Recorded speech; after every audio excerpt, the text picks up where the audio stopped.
Madame Pascale Gott. Oui, Monsieur le ministre, je vais être beaucoup moins poète que Monsieur Lassalle et de dire que cet article, à juste titre d'ailleurs, met l'accent sur la nécessité d'engager un plan de formation professionnelle et un plan pour répondre aux objectifs, certes ambitieux, des réductions de consommation d'énergie des bâtiments. Toutefois, plusieurs acteurs économiques qui sont représentés au sein des conseils économiques et sociaux, du Conseil économique et social, ont déclaré ne pas être prêts à affronter le nouveau marché de l'emploi induit par ces objectifs, ne pas être prêts ni sur le plan de la qualification professionnelle, ni sur celui de la reconversion. Alors, face à ce véritable défi, la rédaction de cet article est particulièrement surprenante. Surprenante d'abord parce que les régions sont complètement absentes de cet article.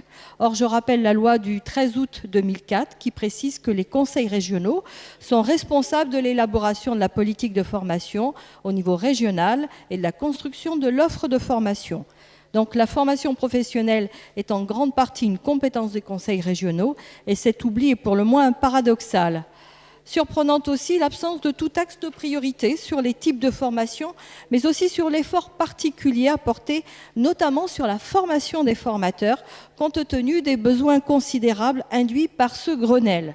Surprenante ou inquiétante enfin, l'absence de toute indication financière sur un tel plan de formation dont chacun reconnaît le coût significatif et la difficulté de réalisation dans les délais.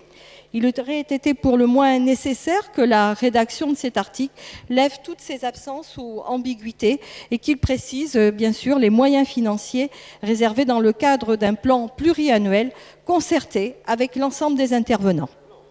Merci, Madame.